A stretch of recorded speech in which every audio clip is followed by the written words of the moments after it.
Hi everyone, welcome to Corporate Review. I'm your host, Ara Tapuzian, City of Novi's Economic Development Director. And I'm here on Magellan Drive in Novi, which I'm told is the laser capital of the world. This is the defense mecca of sorts. We're going to get into that, but I'm with Mike Close. He's the General Manager of IPG Photonics. And I don't know that too many people know what photonics is, but Mike, tell us about IPG. What's it stand for? Give a little bit of the background. Well, IPG, it started as a diode laser company for the telecommunications industry. Okay. But we've evolved into, you mentioned defense, that's a part of our company. Right. But we primarily are here in Novi to support the automotive industry. Okay. IPG is the world leader in the manufacturing of fiber lasers. And it's a what you would call a complete shift in technology from what was out there even 10 years ago.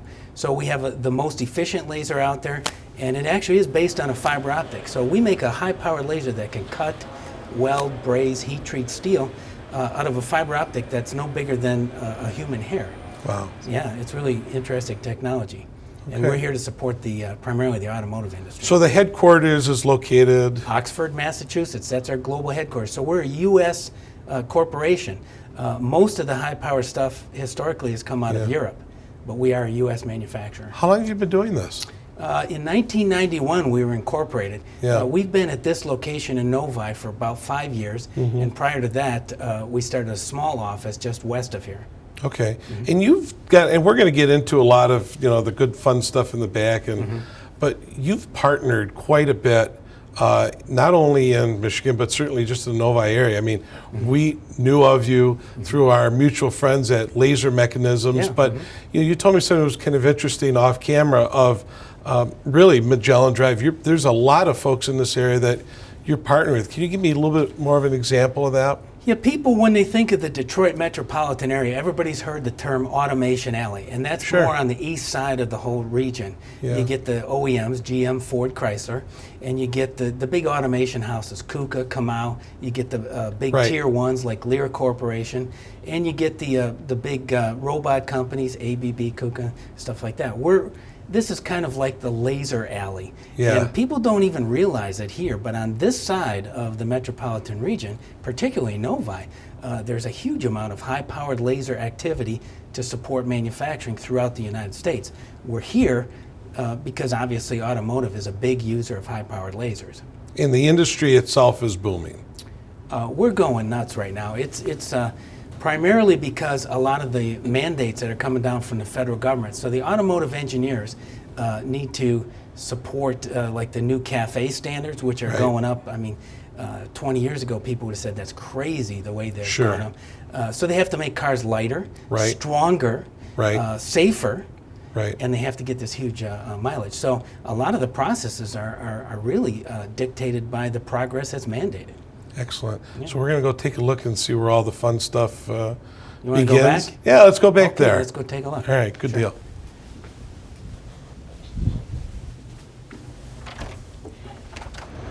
So Mike, we're in the R&D portion of your place. What is this big monstrosity? This is our fiber laser.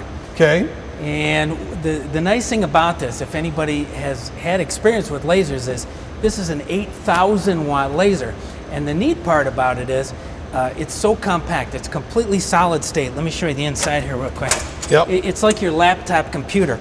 If you like my laptop computer. Well, if you have an IT department inside a company, people will see this stuff and they go, oh, that's computer stuff, leave it alone. Right. Well, that's the same mentality with our lasers. We've taken these big, huge monster lasers and shrunk them down in size due to efficiency of semiconductor base, and we've made them a component. What used to require a whole team of people in a factory to keep a laser running, they're gone. Okay, so now you have a key switch, an on button, and this is a hermetically sealed NEMA enclosure. So you close the door, lock it, and forget about it. So the laser, it really is like your desktop or laptop. You turn it on and you expect it to work, and it does. So it's all solid state. And it's fiber delivered, so it's all flexible. It comes out the top like this, and we could put it on a robot. We could put it on like a welding machine, a cutting machine, a brazing machine. The automotive industry loves this because it gives them the flexibility now to change car designs or whatever, right. and use the same equipment and just simply program in a new cut pattern or new weld pattern. It's a huge improvement over even 10 years ago. Well, and how often is this technology changing, though, at this point, though? I mean, is it continuous? I mean, I can see those. It used to be, because people made little strides. They said, oh, we have a CO2 laser, the old style stuff. Okay. And they'd say, oh, we can now get 3,000 hours out of our big pump, our blower in it, and that was good. And then the next guy would come out and say, we can do 4,000 hours between preventive maintenance and that kind of stuff. So they made these little baby steps. This is a complete shift of technology. It's a disruptive technology where we've gone over all of that. There's no pumps. Right. There's no moving parts. Right. There's no preventative maintenance in the entire life of that laser. And this thing, minimum 100,000 hours a lifetime. So if you turn this on today and just set it in the corner at full power, you come back in 11 years and 8 months and it would still be within 3% of full power. It would be the exact same beam characteristics, and there'd be no wear and tear. That precise and isn't that cool? That advanced. Very cool. So we want to see one of these lasers at work. You gonna show us? Yeah, we got one hooked up on a robot if you want to see that. Oh, if I must. Lead the way. Sure. So let's talk about this before we put our headgear on. Yeah, we got to have, these are special laser safety glasses. They're very expensive. Yeah. You can see through them, but you'll see they're kind of a green tint to it. Yeah. That'll keep the laser wavelength out of your eyes. Very important. Thought this would be more for like a 3D movie. We could do that too. So why don't you explain, Mike, what's going to happen here before we put our glasses on? Well, this is kind of a neat tool here. This is a remote laser weld head. And you'll see I talked about fiber optic delivery. Yeah. That's this yellow cable looking thing. Okay. Now the thing that makes that really useful for high powered automotive production is that it can be mounted on a robot. Right. Now you'll see the robot has a big reach and it goes in all different directions. It's articulated. Yeah. The fiber optic allows it to do that without tubes and mirrors and all this other junk. So it allows the robot to do the motion. So is this whole product right here, is that a IPG product, or no, actually, what part of this would you have? This is from a company called Hayek. There's a lot of manufacturers out there that make remote welding head simply because it's in high demand right now. Okay. Now the neat thing about this is there's little mirrors in here that divert the beam. Sure. And this actually doesn't ever touch the part. We're gonna do a demo here. Right. Where you'll see sparks down here, but it's quite a ways away from it. Yeah, it's kind of cool. So an invisible beam is doing all the welding and the work down here. You made an interesting comment off camera too that I was hoping you were going to say earlier, but we've got the technology to clean up all the mistakes you said on the moon even. I mean, we could go that far and maybe clarify that. I'm sure I'm not having a security clearance that. With the United States military. Yes. I'm only aware of the stuff that's declassified. And real recently, you saw a picture of some of this stuff mounted on naval ships to bring down missiles with the threat of North Korea. That's our laser. We also have lasers mounted on Humvees that have been taking out landmines in war zones, and countermeasure stuff. We have fiber lasers in space, on helicopters, on tanks, Humvees. So and here I was impressed with a flashlight you showed me once. You could do so much more. All right, so we suit up, so to speak? Yeah, this would emulate, we'll put our glasses on, this will kind of emulate what's done in the seating industry right now. So in the last couple of years, they've gone from big C-gun welders to remote laser welding, makes the seat stronger, adds a whole bunch more welds that can be monitored as good or bad, and it lightens up the seat at the same time. And it's faster. You could weld up a whole seat back in a couple seconds. So let's take a look. Kevin?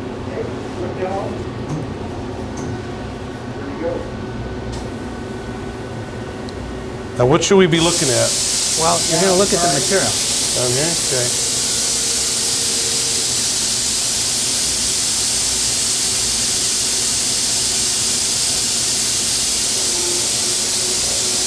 That's a simple marking application, and you're go ahead and pick that up if you want, Mike. Well, what's kind of neat about this, we didn't create any real sparks like welding. But we wanted to show that even when you're welding a car seat, you can use the same laser to cut it, or in this case, to mark the part. It's huge. It saves a whole step you know, where they would normally mark it after the process. Yep. So we did an IPG logo on here. It just engraved And it's them out. warm. I mean, but It's I a mean, little that bit warm, is, yeah. If that it's is welded, super it neat. gets really warm. You still have, but the nice part about like the delivery system versus conventional welding, you put in much less heat even when you're welding. Right. So you don't get the distortion and stuff like that. So it's a. And again, product-wise, that you're welding on. I mean, does the easier and the thinner the laser, obviously, you can then The faster you can go. faster you can do it. But I mean, the variety of metal that you can use is almost limitless. Yep. Excellent. That is very cool. I need one of these at home to You like take care of label the neighbor's stuff. dog at 4 o'clock in the morning if they start barking, but Yes. Well, don't try that at home, obviously. All right, where are we going to go next? let's take a look at some of the samples we do. Okay, awesome.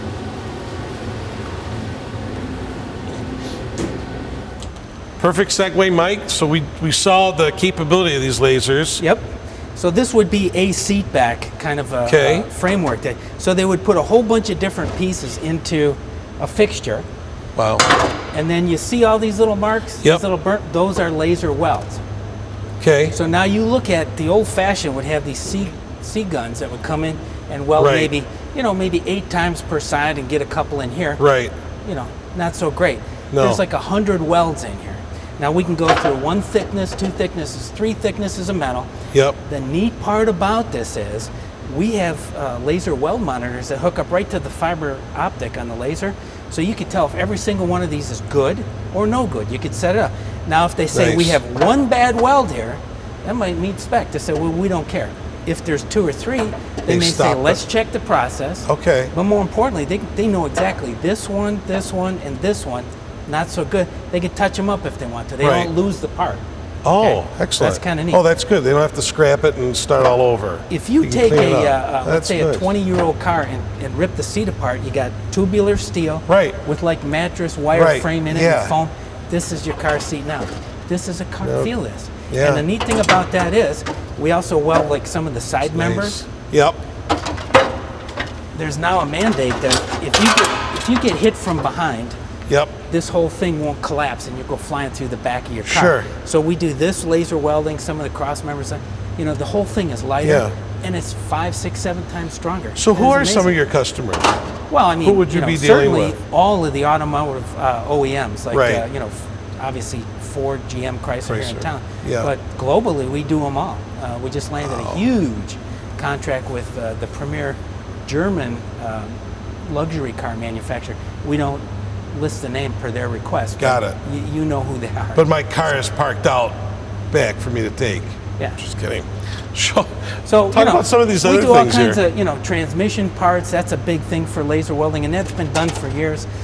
Even galvanized steel. If you look at this, we're doing an edge weld here for a frame part, and usually galvanized has been a real problem. With the new wavelength that we've come up with, you know, it's not as volatile and it meets spec. So do any of these need to be touched up though? I mean, not like you were talking earlier, but I mean, once the laser's done, do you have to do like the old when you're traditional making welding? 4 million of these a year, you don't want to be doing a lot of touch-ups. No, so if you look at this the is actual area that this has to be welded, we've got really exotic equipment that does seam tracking, height sensing, and will actually weld monitor as it goes along. So if you're even looking at 1% at 4 million, it's not. You don't want to do that. You want to keep that as close to zero as you can. Like I said, galvanized steel. This would be like a brazing. Well, this is a welding process, like a roof line for automotive. They do a lot of brazing. North America was one of the innovators for brazing. You look at some of the high-end stuff like Cadillac. You know, you can't bend metal and have it come underneath or whatever. That's all brazed together. So it's structural and a Class A finish, and it's waterproof. So they do that. Here's an example of some brazing. We do thick stuff. This would be like for the boom of a crane, where we do what's called a hybrid. Nice thing about that, you combine the wire welding with laser, and you do 1 pass as opposed to 4 or 5 passes. So now you got these big long pieces of steel that don't twist up from the heat input. They do 1 pass, love it. Okay, a beer bottle opener that was cut out with a laser. Just happened to find this. So. That's from the Fraunhofer Institute. Again, they're just down the street from us. Another Novi. Yeah. First. This is kind of interesting. You know, when I talk about cafe standards, we do a lot of exotic material processing. This is a hot stamped steel. In the old days, if you peeled apart, let's say a 15-year-old Ford Taurus, now that car could roll over and protect your family from collapsing the canopy. Correct. But if you peeled the sheet metal away, you had like a NASCAR quality roll cage on it. Big, heavy, tubular steel cross members, and it did its job, but it was heavy. So now they're saying, gee whiz, how are we going to lighten up these cars? This is a hot stamped steel. This would be an A-pillar in your car, okay? Okay. So they'll box weld another piece of this in. This stuff is so strong. Feel how light that is. It's very light. I mean, this stuff is so strong that you can drop your car from the ceiling and it won't collapse and kill your family. So that's the good news. The bad news is the conventional way of processing was these big shears. Right. You could do 2, maybe 3 parts, and then you break the shears. Right. The only way to process this is with a laser. And they use the IPG laser because, like I said, it comes out of fiber for a robot. Yeah, this is a huge. Matter of fact, this is one of the big, huge growth sectors of our company right here. I can imagine. Hot stamped steel. I can imagine. And they use it for other stuff too. It's not just automotive. Right. Okay. And then you can see we do a lot of stainless steel processing. The battery industry from around the world and around the state. We did a lot of the process development right here in this lab, joining coppers to aluminums to the silvers and all these different things that aren't supposed to be welded together. Right. We developed processes here. Yeah. So it was kind of huge. You got a whole array of things. This is my coffee. This is your coffee. So it's a good segment toward the end. Were we going to look at one more machine? We could. Why don't we look at this one more machine and wrap it up? What do you think? Sure. Lead the way. Okay, so all right, what we have here is a flat sheet cutter, and we have one here at our lab for no other reason than when some of our customers say, hey, can you try out a different thing or a different optical thing? Sure. We can do it here. So we do that. And I noticed the parallel marketing here for another Novi business. We use a lot of their stuff globally. Yeah. But so we have this here. This is a little bit thicker plate. But the interesting thing to note here is that 5 years ago we had this situation where all the people that made this equipment, the Japanese, the Europeans, they all said, oh no, we'll continue with the old technology, CO2. Sure. One customer adopted this technology, and within 2 years, virtually every single one of them have switched over to our, fiber laser technology. So what are we going to see here? Well, we're just going to, just for a little pizzazz, show you how it. Again, this is strictly light. These are photon particles of light cutting steel that's over 1/2 inch thick. Wow. Okay. All right. So I will back up. Okay, let's put these on real quick.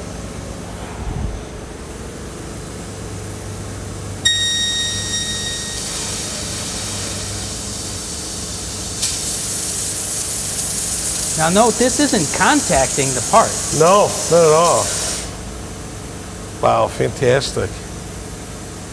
That's cool stuff to watch, isn't it? Yeah. Very good. Well, Mike, let's go look at some more. Get some more robotic arms, and let's wrap up our show there. Thank you, sir. Oh, you wanted the glasses? Yeah, the glasses. We're not done yet. Okay. So, Mike, this is the last room. We got a few more, as everybody knows, KUKA robots. Oh yeah, we've got them all. Actually, we can pick and choose. Some we have more than one. Yeah. So. Fantastic. Well, this was an excellent tour. I'm fascinated. Didn't know much about this industry until we really met. But one of the things that's still very interesting is the workforce part of this. Talk about that, because you're always in the need for looking for skilled workers for this, and this is not just your welders from the 60s, 70s. Well, can you address that? There is a structural employment difference here in southern Michigan. This is actually a pretty good hotbed for photonics. Okay. And we just hired 2 more people, within the last week. Right. And so welding experience certainly helps. Right. If a person has a scientific background, an electronics background with that, it puts them up higher even yet. If they come to the table with a laser background, the value of that person in this area right now is so high that I have to protect my people here. I get people walking in from the bigger tier 1s, and they try to hire my folks because there's a real demand, and I have to tell them no. But, Sure. So it's well paying. You have to pay your people really well Yep. to keep them in this environment. Just- Otherwise, there's opportunities aplenty. So my kids should go into the laser welding business, and I can live on some island somewhere? I'm telling you, as long as they like you, but they're going to do real well. Like I said, we've got people that are in the industry that make very handsome salaries, and they get to travel usually the world and work with top level engineering people and see stuff that most people will never see. Terrific. Yeah. So why Novi? Why did you guys end up here?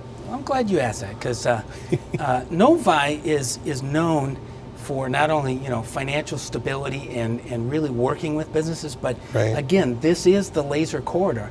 We're here, we're in the midst of it, okay? And I guess we know that Novi is not going to have problems down the road. They're always going to work with us.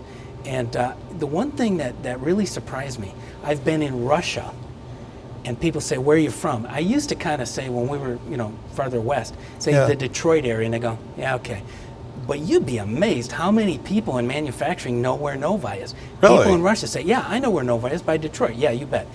Outside of Detroit.